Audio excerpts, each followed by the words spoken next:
شرمگاہ کی حفاظت کا مطلب شوہر کو چھوڑ کر بقیہ سب لوگوں سے حفاظت کرے، اور دوسرا مطلب یہ کہ وہ اتنے باریک کپڑے نہ پہنے کہ اس کا جسم دوسروں کو دکھائی دے۔ وَأَحْسَنَتْ فَرْجَهَا، جو اپنی سطر کی شرمگاہ کی حفاظت کرتی ہو، جو عورت یہ 4 کام کر لے، 5 ٹائم کی نماز پڑھتی ہو، رمضان کے پورے مہینے کے روزے رکھتی ہو، اپنے شوہر کی اطاعت کرتی ہو اور اپنے شرمگاہ کی حفاظت کرنے والی ہو، جو عورت یہ 4 کام کر لے، قیامت کے دن فرشتے جنت کے 8 دروازوں پہ کھڑے ہوں گے اور ہر دروازے کا فرشتہ پکارے گا فَلْتَدْخُلْ مِنْ أَبْوَابِ الْجَنَّةِ، اے عورت تو میرے دروازے سے داخل ہو جا۔ دوسرا فرشتہ کہے گا اے عورت تو میرے دروازے سے داخل ہو جا، اور اللہ کے نبی کہتے ہیں فرشتہ کہے گا اے عورت 8 دروازے تیرے لیے کھلے، تیرا دل چاہے جس دروازے سے تو اسی دروازے سے داخل ہو جا، شاید یہ تیری مرضی کے اوپر ہے، تو جس دروازے سے جانا چاہے چلی جا۔ مردوں کو اختیار نہیں ملے گا عورتوں کو۔ اگر مردوں نے سب سے زیادہ نماز کی پابندی کی ہوگی تو باب الصلاۃ سے گزارا جائے گا، جو توحید پر مرا ہوگا اس کو باب السلام، باب التوحید سے گزارا جائے گا، جس نے زکوٰۃ بہت زیادہ دی ہوگی اس کو باب الزکوٰۃ سے نکالا جائے گا، جس نے رمضان کے روزوں کی پابندی کی ہوگی اس کو باب الریان سے نکالا جائے گا، لیکن اپنی مرضی کے مطابق نہیں، اس کی عبادت دیکھی جائے گی، جو اس نے سب سے زیادہ کی ہوگی اسی دروازے سے اس کو نکالا جائے گا۔ عورتوں کو حکم ہوگا وہ جس دروازے سے چاہیں چلی جائیں، اگر وہ یہ 4 کام کرتی ہوں تو۔ سمجھ لیا؟ مبشر، بشارت دینے والا ہے وہ نبی، وَنَذِيرًا، اور جہنم سے ڈرانے والا۔ نذیر بھی ہیں اللہ کے نبی، جہنم سے ڈرانے والے بھی ہیں۔ آپ نے جہنم سے کتنا ڈرایا جانتے ہو؟ ایک بار آپ بیٹھے تھے، ایک آواز ہوئی، پوچھا صحابہ جانتے ہو یہ آواز کیسی ہے؟ کہا اللہ و رسولہ علم، اللہ اور اس کے رسول زیادہ جانتے۔ فرمایا ایک پتھر 70 سال پہلے جہنم میں پھینکا گیا تھا، آج وہ پتھر جہنم کی گہرائی میں پہنچا ہے، یہ اسی پتھر کے گرنے کی آواز ہے جس کو تم نے سنا، یعنی اتنی زیادہ جہنم گہری ہے۔ پھر آپ نے جہنم سے کیسے ڈرایا؟ آئے لوگوں، جب جہنم 1000 سال تک بھڑکائی گئی تو وہ سفید ہو گئی، پھر 1000 سال تک بھڑکائی گئی تو وہ سرخ ہو گئی، پھر اللہ نے 1000 سال تک اس کو بھڑکایا تو وہ سیاہ اور کالی ہو گئی، اور آج بھی کالی ہے اور چاروں طرف سے پیک ہے، بند ہے۔ اگر اس جہنم سے سوئی کے سوراخ کے برابر بھی اللہ کوئی سانس کھول دے تو سوئی کے سوراخ کے برابر بھی اگر سانس کر دے تو اس سے جو گرمی نکلے گی اس کی گرمی سے ساری دنیا جل کر راکھ ہو جائے گی، ساری دنیا جل کر تباہ ہو جائے گی، چرمرا جائے گی اور پتہ بھی نہ چلے گا۔ ایک بار آپ نے فرمایا کہ جہنم اتنی گرم ہے کہ اگر کسی کو جہنم میں جلایا جائے 1 سیکنڈ، ایک لمحے کے لیے، لمحہ مطلب سیکنڈ کے لیے، اور 1 سیکنڈ جہنم سے جلا کر اس کو نکال دیا جائے اور اس کو اس سعودی عرب کی سرزمین پر لا کر کھڑا کر دیا جائے تو 1 سیکنڈ جہنم میں جل کر آنے والا آدمی جب باہر کی طرف سانس لے گا، باہر کی طرف جو سانس لے گا وہ اتنی گرم ہوگی کہ اس کی باہر کی سانس سے پورے سعودی عرب کے لوگ جل کے چرمرا جائیں گے، پتہ نہ چلے گا کہ کب وہ جل گئے اور راکھ ہو گئے۔ یہ 1 سیکنڈ کے جہنم کی گرمی کا حال ہوگا۔ اور نذیرہ، اے نبی آپ جنت کی خوشخبری بھی دینے والے ہیں اور جہنم سے ڈرانے والے بھی بنا کر بھیجے گئے ہیں۔ آپ محمد بھی ہیں، آپ احمد بھی ہیں، ماہی بھی ہیں، حاشر بھی ہیں، عاقب بھی ہیں، آپ نبی بھی ہیں، آپ داعی بھی ہیں، آپ شاہد بھی ہیں، آپ مبشر بھی ہیں، آپ نذیر بھی ہیں، جہنم سے ڈرانے والے اور جنت کی خوشخبری دینے والے ہیں۔ بتائیے میرے بھائیوں، یہ جو باتیں آپ سن رہے ہیں قرآن و حدیث سے الگ تو نہیں ہے؟ مہر لگی ہوئی ہے، میں نام لے رہا ہوں راوی کا، کہیں ان ابی ہریرہ کہہ رہا ہوں، کہیں ان جبیر ابن مطعم کہہ رہا ہوں، کہیں ان عبداللہ ابن مسعود کہہ رہا ہوں۔ کیا اب بھی کوئی مسلمان یہ کہے گا کہ میں صحابہ کو نہیں مانتا ہوں؟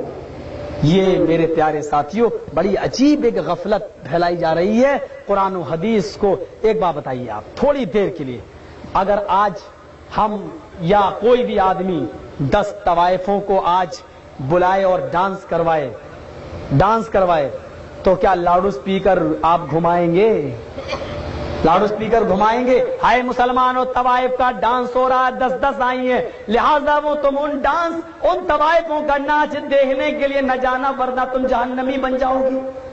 जब तवाइफें डांस करने आती हैं तो तुम कभी लाउड स्पीकर न घुमवाते हो, जब नौटंकी करने वाले नौटंकी करते हैं तो तुम कभी रिक्शा नहीं घुमवाते हो, कभी लाउड स्पीकर नहीं घुमवाते हो। क्या ये बातें जो आज मेरी जबान से निकल रही हैं क्या इतनी गंदी हैं? क्या तवाइफों के नाच से ज्यादा बुरी हैं? क्या नौटंकियों से ज्यादा खतरनाक है? क्या ये बातें उनसे भी ज्यादा गई गुजरी हैं कि जिनसे लोगों को रुकवाने के लिए बाकायदा लाउड स्पीकर घुमवाया गया, रिक्शा चलवाया गया और लाउड स्पीकर से मना करवाया गया। हाय लोगों, थोड़ी सी समझ काश हमारे मौलवियों में आ जाए कि जरा समझो तो सही कि तवाइफों का नाच हो तो तुम लाउड स्पीकर न घुमवाओ। कभी गंदी फिल्में जो फिल्मों में दिखाई जाती है उनको देखने के लिए, मुसलमानों को रोकने के लिए कभी तुम लाउड स्पीकर नहीं घुमवाते हो। क्या ये अल्लाह और उसके रसूल की बातें इतनी गंदी हो गई है नऊज़ बिल्लाह मिन ज़ालिक कि जिनसे रोकने के लिए लोगों को रिक्शे घुमवा रहे हो? अरे लोगों, जिन्होंने ऐसी हरकत की है आज सुबह की फजर की नमाज पढ़ने से पहले वो तौबा कर लें। मौत का कोई भरोसा नहीं है, कहीं ऐसा ना हो कि वो अल्लाह और उसके रसूल के अहकाम और फरमान को नाफिज करने में रुकावट बनने की हालत में उनकी मौत हो जाए और अल्लाह की तरफ से कहीं जहन्नम में भेजने का परवाना न मिल जाए। हाय मेरे भाइयों, अल्लाह और उसके रसूल की बातें जहां हो कभी भी ऐसी हरकत न करना, वरना समझ लो अल्लाह की आवाज में, उसके अजाब में, उसकी लाठी में आवाज नहीं हुआ करती है। वो उसका इंतकाम बड़ा सख्त होता है। उसने साफ कहा इन्ना अज़ाब रब्बिका लशदीद, तेरे रब का अज़ाब बड़ा सख्त है, बड़ा पकड़ने वाला है, बहुत ज्यादा सख्त है। ओ लोगों, तवाइफों से ज्यादा गिरी हुई मेरी बातें नहीं है, मेरी बातें चगले खानों से ज्यादा गंदी नहीं है, शराबियों से और नौटंकियों से ज्यादा मेरी बातें गंदी नहीं है। मैंने तो अल्लाह और उसके रसूल का फरमान सुनाया है, बल्कि आज मैं ये कहता हूं तुम उसको तवाइफों के नाच से ज्यादा गंदी समझते हो, समझो, लेकिन मैं ये समझता हूं कि काबे की रब की कसम, रब के कुरान की बात और नबी के फरमान की बात इतनी बुलंद है कि दुनिया में इन बातों के ऊपर किसी की बात रखी जा सकती ही नहीं है। सबसे पहले रब का कुरान, उसके बाद में नबी का फरमान। आज हमने कुरान सुनाया, हदीस सुनाई है और अकीदा भी सुन लो मेरा कि अल्लाह का मकाम सबसे बुलंद है और अल्लाह के बाद अगर दूसरा दर्जा, अल्लाह के बाद दूसरा मकाम किसी का है तो जनाब मोहम्मद रसूलुल्लाह सल्लल्लाहु अलैहि वसल्लम का है। रब के कुरान को मैंने पेश किया, नबी के फरमान को पेश किया। लोगों, मैं तुम्हें एक और चीज सुनाऊं।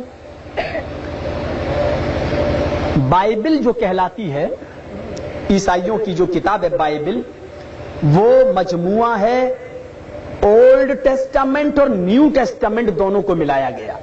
यानी इंजील है जो ईसा अलैहिस्सलाम पर उतरी और तौरात है जो मूसा अलैहिस्सलाम पर उतरी, दोनों को मिलाया गया तो क्या कहलाई? बाइबल। जरा गौर करना, ईसाइयों की इंजील और यहूदियों की तौरात जब दोनों मिल गई तो क्या कहलाती है? बाइबल। बाइबल में लिखा है, यानी यहूदियों की जो किताब है ओल्ड टेस्टामेंट, उसमें क्या लिखा है जो टोनी ब्लेयर वगैरह लोग मानते हैं, उसमें क्या लिखा है?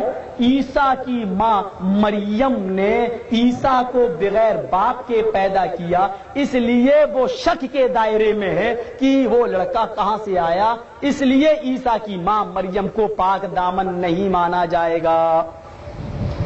क्या मतलब? ईसाइयों ने ईसा की मां मरियम को गाली दी कि गोया कि ये जिना का लड़का है और ईसा बगैर बाप के पैदा है। इसका मतलब यह है कि इनकी मां ने गलत ताल्लुक किसी से कायम किया। ये यहूदियों ने ईसाइयों को गाली दी और ईसाइयों से सबूत मांगा तुम अपनी इंजील में दिखाओ, तो आज तक ईसाई दिखा नहीं पाए। सिर्फ ईसाइयत की इंजील में क्या लिखा है? ईसा बगैर बाप के पैदा हुआ, बस। ये नहीं लिखा कि मेरी मां या ईसा की मां पाक दामन थी, आज भी बाइबल में नहीं लिखा। कुरान का एहसान है, अल्लाह ताला ने नबी को बताया, कुरान का एहसान है जिसने कहा कि ईसा की मां मरियम पाक दामन है। अल्लाह ने अपने कलमे से ईसा को पैदा किया और उनको किसी मर्द ने छुआ नहीं है। ये कुरान ने एहसान किया। तो ईसाइयों को चाहिए था कि वो कुरान का एहसान मानते, नबी का एहसान मानते, अल्लाह का एहसान मानते, लेकिन कुरान ने उनकी मां मरियम को पाक दामन करार दिया। इसके बावजूद ईसाइयों ने उन्हीं से हाथ मिलाया है। किनसे? जिसने उनकी मां मरियम को पाक नहीं माना है।